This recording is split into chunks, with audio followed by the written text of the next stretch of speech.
Hello everyone, कैसे हो आप सभी। उम्मीद करते हैं कि आप लोग अच्छे होंगे। तो आज हम लोग क्लास करने वाले हैं विविध प्रश्नावली 2, उसका पार्ट 2 चलेगा। तो यहाँ पे हम लोग इसमें कुछ प्रश्न पहले कर चुके हैं, इसमें 2 प्रश्न और बच चुका था, तो आज हम लोग उसको सॉल्व करते हैं। तो चलिए टाइम को वेस्ट ना करते हम लोग देखते हैं बोर्ड के ऊपर। तो यहाँ पे दिया हुआ है कि कौन सी सबसे छोटी संख्या से दी गई राशि को गुणा करने पर गुणनफल पूर्ण वर्ग संख्या बन जाएगा। मतलब ये संख्या यहाँ पे दिया हुआ है, इसमें कितना से हम गुना करेंगे तो ये जो संख्या है पूर्ण वर्ग संख्या बन जाएगा। तो इस प्रकार पहले भी क्वेश्चन कर चुके हैं इसमें। तो सबसे पहले फैक्टर तोड़ते हैं, इसमें गुणनखंड निकालते हैं।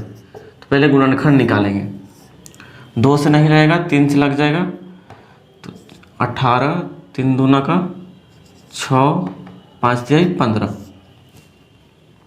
3 से लगेगा, देखते हैं 8, 5 13, 3 से नहीं लगेगा, 5 से लगेगा। 5 से लगाएंगे तो 125, फिर 5 से लगाएंगे तो 25, फिर 5 से लगाएंगे तो 5, और फिर 5 से लगाएंगे तो 1।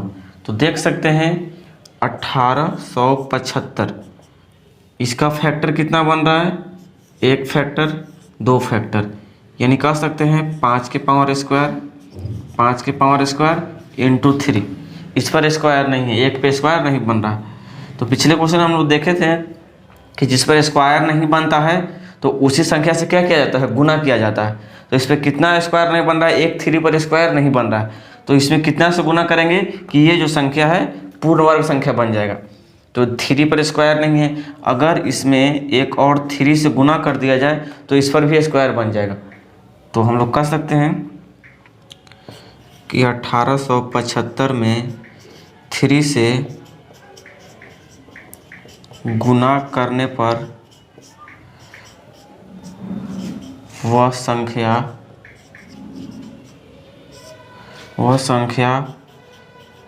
पूर्ण वर्ग संख्या बन जाएगा, वर्ग संख्या बन जाएगा। आई होप कि आपको क्लियर हो गया होगा। इसमें सिर्फ यही ध्यान देना है, फैक्टर तोड़ना है, जिस पर स्क्वायर नहीं हो रहा है उसको स्क्वायर करने की कोशिश करना है। जितना स्क्वायर मतलब जिस पर स्क्वायर नहीं हो रहा है उसी संख्या से गुना करेंगे तो हमारा परफेक्ट स्क्वायर बन जाएगा। तो आई होप कि क्लियर हुआ होगा। अब हम लोग देखते हैं डी नंबर। यहाँ पे है 3, 4, 2, 1, 2, 5। इसको भी फैक्टर तोड़ेंगे हम लोग। 3 से, हाँ 3 से कट जाएगा, 1 1, 3 तिहाई 9, 2 7 तिहाई 21, 5 तिहाई 15। इसको देखते हैं 5 5 10, 5 5 10 और 7 17। 3 से नहीं कटेगा, 5 से कटेगा। 5 दूना का 10, 1, 5 दूना का 10, 3, 7 5 35, 5 5 25। 5 से कटेगा, 4 5 20, 5 5 25, 5 का 5। कितना से कट गया? 9 1 10। इतना से तो अब नहीं कट रहा है, देखते हैं और कितना से कटेगा। 7 से 42 नहीं कटेगा। तो देखिए यहाँ से हमारा 5 से कट गया, 7 से नहीं कट रहा है, 9 से नहीं कटेगा, इसके बाद 10 से नहीं, 11 से देखते हैं, 11 से कट जाएगा। 11 चौका 44 और फिर 1 और फिर ये कटेगा 41 से 1 इक्वल टू 1 बार में 1। तो देखिए इसका फैक्टर हमारा हो गया 3 4 1 2 5। इसका जो पेयर बनाएंगे तो एक पेयर बस, 5 का एक ही पेयर बनेगा और 3 बचेगा, 11 बचेगा और 41 बचेगा। तो जिस पर स्क्वायर नहीं है उसी संख्या से गुना करेंगे तो पूर्ण वर्ग संख्या बन जाएगा। तो इस पर भी स्क्वायर नहीं है, इसका भी स्क्वायर नहीं है, इस पर भी स्क्वायर नहीं है। अगर इसमें 3 से गुना करेंगे, 11 से गुना करेंगे और 41 से गुना करेंगे तो तीनों के पावर में स्क्वायर स्क्वायर हो जाएगा। तो हम कह सकते हैं कि इतना गुना इतना गुना इतना, यानी इतना से गुना करेंगे तब ये जाकर संख्या क्या हो जाएगा? परफेक्ट स्क्वायर संख्या हो जाएगा। जैसे अगर गुना करना चाहें तो यहाँ लिख सकते हैं, देखिए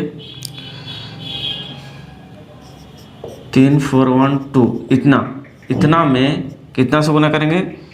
11 तिया 33, अब 33 में गुना करना है 41 से। तो देख सकते हैं 33 में 41 से 3 3, 12 12 1 13, 3 5 3 1, यानी 1353 इतना में 1353 से गुना करने पर वह संख्या पूर्ण वर्ग संख्या बन जाएगा। कहने का मतलब ये है कि इस पर स्क्वायर नहीं बना, इसको गुना करके देख लिए इतना आया, यानी इतना से गुना करेंगे इसमें तो ये क्या हो जाएगा, परफेक्ट स्क्वायर बन जाएगा। आई होप कि आपको क्लियर हुआ होगा। तो अब हम लोग देखते हैं इसमें 8 नंबर क्वेश्चन। तो 7 तक हो गया, 8 नंबर हम लोग देखिए यहाँ पे कौन सी सबसे छोटी संख्या से दी गई राशि को भाग दिया जाए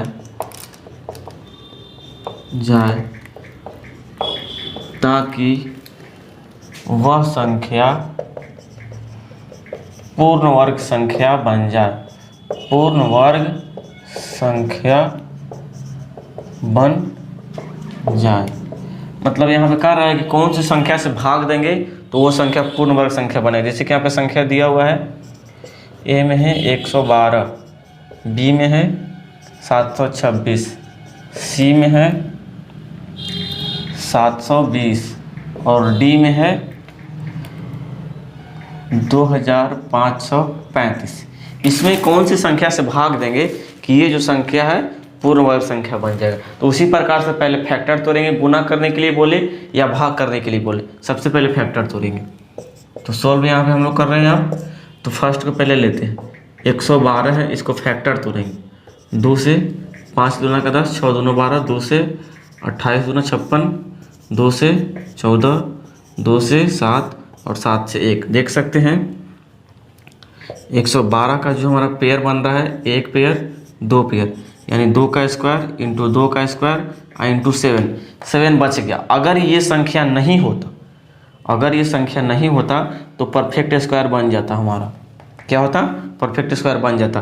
तो किस पर स्क्वायर नहीं है, 7 पर स्क्वायर नहीं है, तो जिस संख्या पर स्क्वायर नहीं रहेगा उसी से भाग देंगे, उसी से क्या करेंगे, भाग देंगे। तो हम लोग कह सकते हैं कि 112 में 7 से भाग देने पर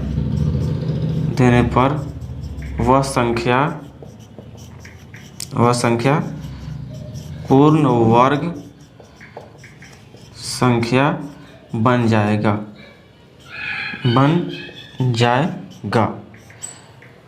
112 में 7 से भाग दे देंगे, 7 से भाग देंगे तो कितना बचेगा, 4 और 4 16 बचेगा। तो 16 का परफेक्ट स्क्वायर निकल जाता है 4। आई होप कि क्लियर हुआ होगा। अब हम लोग देखते हैं बी नंबर, 726 दिया हुआ है, इसको उसी प्रकार से तोड़ेंगे पहले। तो 36 और 3 से फिर कटेगा, 3 2 1, 3 से कटेगा, नहीं कटेगा, 3 से नहीं कटेगा, 11 से कटेगा, 11 इक्वल टू 11 से 1, तो पेयर सिर्फ एक पेयर बन रहा है। तो 726 बराबर लिख सकते हैं, 11 का पेयर बन रहा है लेकिन 2 का नहीं बन रहा है और 3 का नहीं बन रहा है। तो जो संख्या का पेयर नहीं बन रहा है उसी से क्या करेंगे, भाग करेंगे। तो कितना संख्या है, 3 दूना का 6, 3 दूना का 6 गुना करके लिखेंगे 6 संख्या है, यानी 6 से इसमें भाग दे देंगे 726 में, तो संख्या पूर्ण वर्ग संख्या बन जाएगा। तो 6 से इतना में भाग देने पर वह संख्या पूर्ण वर्ग संख्या बन जाएगा। आई होप कि समझ में आ रहा होगा। अब इसी प्रकार से हम लोग देखते हैं 3rd नंबर क्वेश्चन। यहाँ पे है 720, इसको भी पेयर तोड़ेंगे। 2 से तो 36 0, 2 से 18 0, 2 से तो 9 0, 2 से 45, 3 से 15, 15 से 45, 3 से 5 और 5 से 1। तो हम लोग पेयर की बात करें यहाँ पे तो देख सकते हैं एक पेयर 2 पेयर 3 पेयर बन रहा है। तो हम लोग लिखेंगे 720 बराबर 2 का स्क्वायर, फिर 2 का स्क्वायर, फिर 3 का स्क्वायर। 5 का पेयर नहीं बन रहा है, लास्ट में 5 है, इसका पेयर नहीं बन रहा है। तो पेयर नहीं बन रहा है, इसका मतलब 5 से हमको डिवाइड करना पड़ेगा। तो 720 में 5 से भाग देने पर, 5 से भाग देने पर वह संख्या पूर्ण वर्ग संख्या बन जाएगा। आई होप कि आपको क्लियर हुआ होगा। इसमें सिर्फ कुछ नहीं करना, गुना करने के लिए ये बोलिए या भाग करने के बोलिए।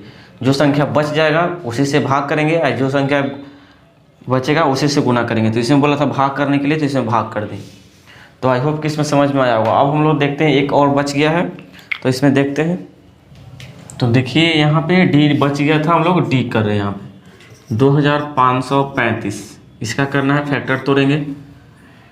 तो कितना से टूटेगा? 7 10 और 5 15, 3 से हो जाएगा 24, 18 की 24, 1 4 3 12, 1 5 3 15, 12 5 17, 5 से कटेगा 16 5 80, 9 5 45, फिर 13 से कट जाएगा, 13 इक्वल टू 13, 13 से 1। तो पेयर 1 बन रहा है इसमें। तो कर सकते हैं 2 5 3 5। इसका जब पेयर लिखेंगे तो 13 के पावर 1 बन रहा है, 5 का नहीं और 3 का नहीं। तो जिस पर पेयर नहीं बनता है उसी संख्या से क्या किया जाता है? गुना किया जाता है। तो इसी संख्या कितना हो जाएगा? 5 तिहाई 15। तो कह सकते हैं कि 2535 में 15 से गुना करने पर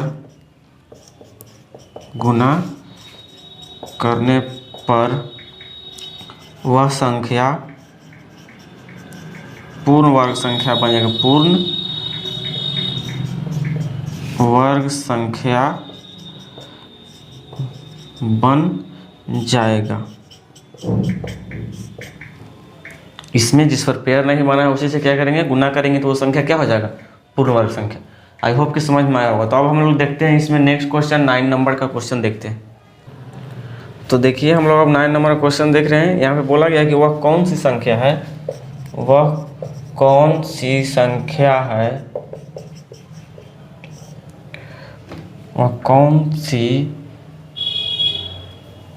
कौन सी सबसे छोटी संख्या है, सबसे छोटी संख्या है जो पूर्ण वर्ग राशि है, जो पूर्ण वर्ग राशि है। कह रहा है कि छोटी संख्या होनी चाहिए, पूर्ण वर्ग होना चाहिए, और इसमें बोला गया है कि 21, 35, 50 तथा 18 से पूर्ण विभाज्य है। यही इसमें पूछा गया है।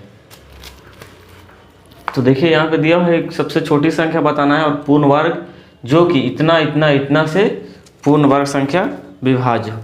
तो जब भी इस प्रकार के क्वेश्चन आए तो सबसे पहले जो संख्या दिया हुआ उसका एलसीएम फाइंड करेंगे। तो यहाँ पे 21 है, 35 है, 50 है और 18 है। इसका हम लोग पहले एलसीएम फाइंड करेंगे। तो देख सकते हैं एलसीएम 2 से लगेगा, हाँ 2 से लगेगा। 21 का 21, 35, 25, 9। फिर हम लोग लगाएंगे कितना से? 2 से तो नहीं लगेगा, 3 से लगेगा। 7 यहाँ से, 3 से ये नहीं, ये 3 से भी नहीं लगेगा, ये 3 से लगेगा 9। तो फिर देख सकते हैं 5 से लग जाएगा, तो 7, 7, 5 और 3। फिर लगेगा 7 से 1, 1 और 5 और 3। तो इसका एलसीएम हो जाएगा हमारा 2 गुने 3 गुने 5 गुने 7 गुने 5 गुने 3, ये हमारा इसका एलसीएम हो गया। तो इसको गुना करेंगे, 6 25 30 हो जाएगा, और 30 सत्ते 121 और गुने 15। फिर इसमें गुना करना है, तो इसमें गुना करेंगे तो 21 25 75 से 21 5 1 3, ये हमारा संख्या आ गया 3150। इसका एलसीएम कितना आ गया? 3150। तो जो एलसीएम आया है फिर उसका हम लोग फैक्टर तोड़ते हैं। क्या करेंगे? फिर उसका फैक्टर तोड़ेंगे। तो देखिए यहाँ पे हम लोग लेते हैं इसका फैक्टर 3150, इसका फैक्टर तोड़ेंगे 2 से। 15 दूना का 30, 7 दूना का 14, 5 दूना का 10, 3 से कट जाएगा, 5 तिहाई 15 0, सॉरी 5 तिहाई 15, 3 दूना का 6 कटेगा, 5 तिहाई 15, 7 5 12, 3 से कट जाएगा,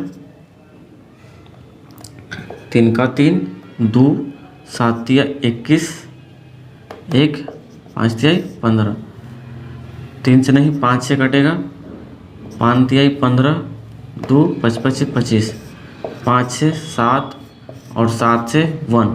तो देख सकते हैं इसका हम लोग लिखेंगे 3000 इतना का पेयर देखेंगे तो 1 2 पेयर बन रहा है, 3 का पेयर और 5 का पेयर, और 2 का नहीं बन रहा है और 7 का नहीं बन रहा है। मतलब देंगे इतना ही का पूर्ण वर्ग बन रहा है, इतना का क्या हो रहा है? पूर्ण वर्ग बन रहा है। तो इसमें से ये जो संख्या है इसको इतना से क्या करेंगे? भाग करेंगे तब जाके हमारा क्या हो जाएगा? परफेक्ट स्क्वायर मालूम चलेगा, जो कि इतना इतना इतना से पूर्ण विभाज्य होगा। तो देखिए इस पर और इस पर स्क्वायर बन रहा है, इस पर स्क्वायर नहीं बन रहा है। तो ये बोला है कि पूर्ण वर्ग संख्या होना चाहिए। तो पूर्ण वर्ग करने के लिए क्या करना पड़ेगा? इसमें 2 से गुना करना पड़ेगा, इसमें भी 7 से गुना करना पड़ेगा, तब जाके इसका स्क्वायर बनेगा।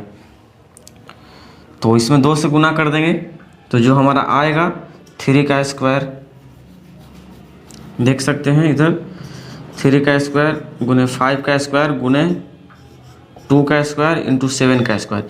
ये जो संख्या है इससे और पूर्ण क्या हो जाएगा? तो यहाँ पे स्क्वायर कर दिए तो ये संख्या हमारा क्या होगा? पूर्ण वर्ग बन गया। तो इसको गुना करेंगे तो 9, इसको गुना करेंगे तो 25, इसको गुना करेंगे 4, इसका 49। तो सभी का अगर गुना करेंगे तो इसमें से गुना करेंगे तो 100, तो 900 और 900 में 49 से गुना करेंगे तो इतना आ जाएगा। कहने का मतलब 44,100, ये हमारा आंसर हो जाएगा। यानी कहने का मतलब इस संख्या, ये जो यहाँ पे संख्या दिया हुआ है इससे पूरा भाग भी लग जाएगा, और ये एक पूर्ण वर्ग संख्या है। क्वेश्चन में यही बोला था कि पूर्ण वर्ग संख्या होना चाहिए और इससे पूर्ण विभाज्य होना चाहिए। तो आई होप कि आपको क्लियर होगा। तो अब हम लोग देखते हैं नेक्स्ट क्वेश्चन। तो देखिए यहाँ पे 10 नंबर क्वेश्चन लिया गया है। कहा गया है कि एक क्यारी में 4225 पौधे पंक्तियों में लगाए गए हैं। यहाँ पे पंक्तियों में क्या है? लगाए गए हैं। प्रत्येक पंक्ति में पौधों की संख्या उतनी ही है जितनी की पंक्तियों की संख्या है। पहले भी बता चुके हैं कि जब भी इस प्रकार क्वेश्चन आए उतना ही और जितना ही लगा हुआ रहे तो डायरेक्ट वर्गमूल फाइंड करते हैं। तो यहाँ पूछा है कि पंक्तियों की संख्या ज्ञात करें। तो बहुत सारे इस प्रकार के क्वेश्चन पहले सोल्व करवाया जा चुका है। तो पहले मानेंगे जो निकालना है हमको पंक्तियों की संख्या, तो लेट करेंगे पंक्तियों की संख्या बराबर मान लेंगे कि y है। मान लेंगे कि पंक्तियों की संख्या क्या है? y है। तो प्रश्न के अनुसार, प्रश्न से कहा है कि पंक्ति जितना है उतना ही, क्या बोला है? पंक्तियों में पौधों की संख्या उतना ही है जितनी पौधों की संख्या है। तो यहाँ पूछा है पंक्तियों की संख्या, तो पौधों की संख्या भी क्या हो जाएगा? y हो जाएगा। जैसे इस साइड पंक्ति हम ले लिए, ये क्या है? पंक्ति है। आई साइड ले लिए पौधा, पौधा लगाया गया है ये साइड, इधर भी उतना ही है, 3 पौधा इधर तो 3 पंक्ति इधर, 3 पौधा इधर तो 3 पंक्ति इधर, कि इधर से भी काउंट किया जाए उतना ही पंक्ति रहेगा। तो आई होप कि इस प्रकार समझ में आया होगा। तो इसी प्रकार से जितना पौधा है उतना ही पंक्तियों की संख्या है। तो दोनों को सेम ले लिए, इंटू करके ये टोटल पौधा हो गया हमारा। तो टोटल पौधा और दिया हुआ है इसमें 4225, टोटल पौधा के बराबर। तो यहाँ गुना करेंगे तो y² हो जाएगा, ये हो जाएगा इतना। हमको y का वैल्यू निकालना है क्योंकि पंक्तियों की संख्या फाइंड करने के लिए पूछा गया है। तो y इस पर स्क्वायर है तो इस पर आ जाएगा, तो रूट के रूप में आएगा इस पर। अब इसको हम लोग क्या करेंगे, वर्गमूल फाइंड करेंगे, इसका वर्गमूल फाइंड करेंगे। तो इसका वर्गमूल हो जाएगा 5 और 6, 5 और 6, इसका 65 हो जाएगा वर्गमूल। तो हम लोग कहेंगे कि पंक्तियों की संख्या कितना हो जाएगा, पंक्तियों की संख्या बराबर 65। 65 करने का मतलब एक लाइन में 65 इधर तक है तो इधर भी 65 होना चाहिए। सॉरी 25 से 65 दोनों तरफ से होना चाहिए। इधर से भी काउंट करेंगे तो 65 होना चाहिए, इधर से भी काउंट करेंगे तो 65 होना चाहिए। ऑल साइड इक्वल, हम लोग स्क्वायर पढ़े हैं कि ऑल साइड क्या होता है, इक्वल होता है। उसी प्रकार से यहाँ पे। तो आई होप कि आपको क्लियर हुआ होगा। तो अब हम लोग चलते हैं नेक्स्ट क्वेश्चन की ओर। तो देखते हैं 11 नंबर क्वेश्चन। तो यहाँ पे देख सकते हैं 11 नंबर क्वेश्चन बोला गया है कि वर्गमूल ज्ञात कीजिए। वर्गमूल ज्ञात करें। यहाँ पे संख्या दिया हुआ है 0.0004 ए में है और बी में दिया हुआ है 0.0141 और सी में दिया हुआ है 0.0036। ये दशमलव में दिया हुआ है और इसका वर्गमूल फाइंड करना है। तो चलिए हम लोग देखते हैं। इस प्रकार क्वेश्चन पहले भी कराया जा चुका है। तो बोला गया है कि इसका वर्गमूल बताइए क्या होगा। तो सबसे पहले इसको फ्रैक्शन में तोड़ेंगे। 4 है, दशमलव हटाएंगे, दशमलव के बाद 4 अंक, तो नीचे 1 लिख के 4 शून्य, 1 लिख कर 4 शून्य। ठीक है। यहाँ पे इसका पूछा है कि वर्गमूल, तो इसको क्या करेंगे, रूट करेंगे वर्गमूल निकालने के लिए। अब दोनों को अलग अलग रूट करेंगे। इसका अलग कर दिए रूट और इसका अलग रूट कर दिए 4 शून्य। तो हम लोग जानते हैं 4 का वर्गमूल 2 होता है, टेबल के अनुसार पढ़ चुके हैं। अब यहाँ पे है 10,000 का वर्गमूल। तो अब बताए हैं पिछले वीडियो में कि शून्य वाली संख्या का वर्गमूल निकालने के लिए जब हो तो जितना शून्य होता है, शून्यों की संख्या होता है, उसको 2 से डिवाइड कर दिया जाता है। तो शून्य की संख्या 4 है इसमें, तो 2 से डिवाइड करेंगे तो इसमें कितना हो जाएगा, 2 हो जाएगा शून्य की संख्या। तो 1 लिखकर 2 संख्या हो गया हमारा, इसका वर्गमूल 100। अब देखिए यहाँ पे 2 अंक है, 2 जीरो है, यहाँ पे ऊपर पॉइंट बैठाना हमको। तो 2 से 100 में डिवाइड करेंगे तो 0.02, 2 शून्य, तो पॉइंट के बाद 2 अंक, तो पॉइंट के बाद 1-2 अंक हो गया। ये हमारा इसका आंसर हो गया। आई होप कि समझ में आया होगा। अब देखते हैं बी नंबर क्वेश्चन। 0.0144 दिया होगा, तो इसका वर्गमूल पूछा है। क्या पूछा है, वर्गमूल। तो इसको हम लोग तोड़ेंगे। पहले 144, दशमलव हटाएंगे, दशमलव के बाद 4 अंक है, तो नीचे 4 शून्य होगा, 1 लिखकर इसका वर्गमूल फाइंड करना है। दोनों को अलग अलग कर ले रहे हैं हम लोग, दोनों पर है तो दोनों को अलग अलग कर ले रहे हैं।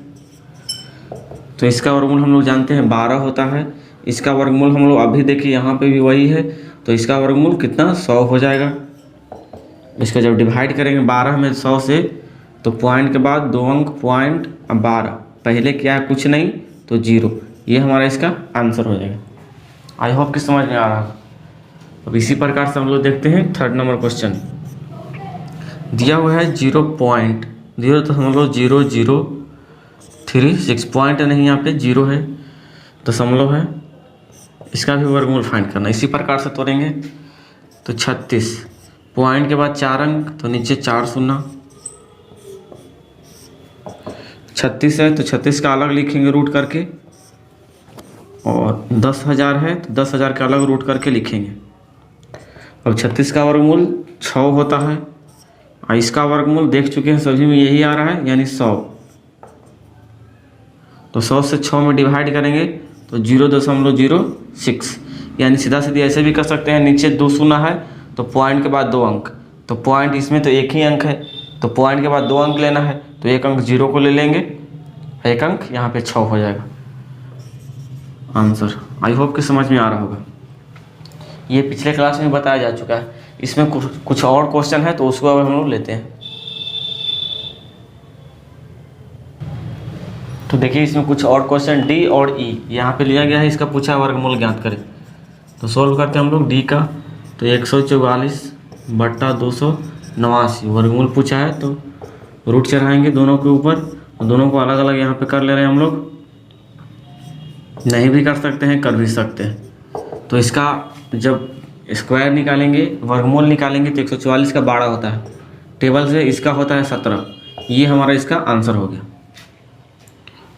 टेबल में बताया गया है, नहीं तो आप फैक्टर निकाल कर भी निकाल सकते हैं, या फिर इसको डिवाइड मेथड से भी इसको वर्गमूल ज्ञात कर सकते हैं। तो इतना ही आएगा। तो इसका 12 और इसका 17। आई होप कि क्लियर हुआ होगा। डी नंबर था ये। अब ई को देखते हैं हम लोग। तो ई है 3.1/16। जब भी इस प्रकार का क्वेश्चन आए तो पहले इसको तोड़ेंगे फ्रैक्शन के रूप में, भिन्न के रूप में। तो इसमें गुना किया जाता है और इसको ऐड किया जाता है। गुना करेंगे तो 48 1 जोड़ेंगे तो 49। तो 49 बट्टा में जितना रहता है उतना ही रहता है 16। इसको साफ करते हैं। इसका पूछा गया था कि वर्गमूल बताइए, तो इसके ऊपर रूट करेंगे। अब हम लोग जानते हैं, अलग अलग कर लेते हैं पहले। इसका अलग करेंगे तो 16। तो हम लोग जानते हैं कि 49 का वर्गमूल 7 होता है और 16 का वर्गमूल 4 होता है। तो ये हमारा इतना आंसर हो गया। डिवाइड भी कर सकते हैं, नहीं भी कर सकते हैं, कोई दिक्कत नहीं है यहाँ तक। तो उम्मीद करते हैं कि आप लोग को समझ में आया होगा। इस टाइप का क्वेश्चन, अगर इस टाइप का क्वेश्चन आए तो सिंपल सा है। ये जो लिखा गया है डायरेक्ट आप चाहें तो गुणनखंड मेथड या भाग विधि द्वारा भी निकाल सकते हैं इसको, लेकिन हम टेबल में भी बता चुके हैं 1 से 25 तक का वर्गमूल। तो ये 12 तक 13 है, 17 18 है, तो ये सब नॉर्मली आप कर सकते हैं। तो जब भी इस प्रकार क्वेश्चन आए तो पहले इस प्रकार से तोड़ेंगे। इसको अलग अलग भी कर सकते हैं या नहीं भी करेंगे तो चलेगा रूट में। तो आई होप कि आपको समझ में आया होगा। तो आज की क्लास यहाँ तक। इसमें एक और पार्ट वीडियो बनेगा, तो हम लोग अब उसको नेक्स्ट पार्ट में देखेंगे। तब तक के लिए जय हिंद।